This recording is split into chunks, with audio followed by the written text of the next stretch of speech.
శ్రీ గురుభ్యో నమ. శ్రీ మహాగణాధిపతే నమ. శ్రీ కురోధినామ సంవత్సరం దక్షిణాయనం వర్ష ఋతువు భాద్రపద మాసం భాద్రపద పౌర్ణమి రాత్రి కలిగినటువంటి పౌర్ణమి మంగళవారం.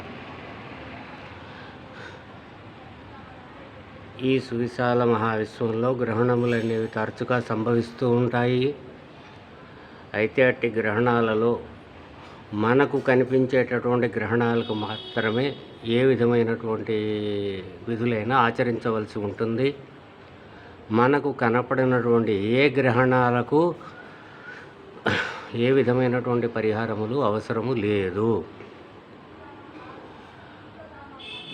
రేపు సంభవించేటటువంటి గ్రహణం ఏదైతే ఉందో అది యూరోపు, అమెరికా ఆ పరిసర ప్రాంతాల్లో ఈ గ్రహణం సంభవిస్తోంది కనుక ఈ గ్రహణం మనకు కనపడదు కనుక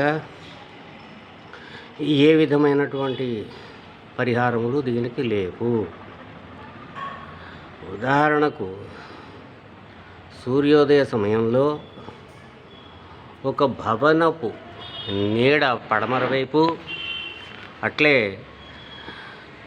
అస్తమయ సమయంలో తూర్పు వైపు భవనపు నీడ ఎలా అయితే ఉంటుందో ఆ నీడ ఎంతవరకు ఉంటుందో అదే దాని పరిధి కాబట్టి అలాగే ఈ గ్రహణం మనకు కనపడదు కనుక మనం ఏ విధమైనటువంటి పరిహారములు చేయనవసరం లేదు.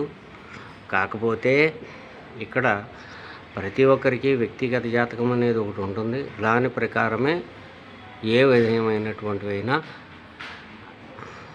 ఫలితాలు అనేవి జాతక భావం మీద మాత్రమే ఆధారపడి ఉంటాయి. స్వస్తి.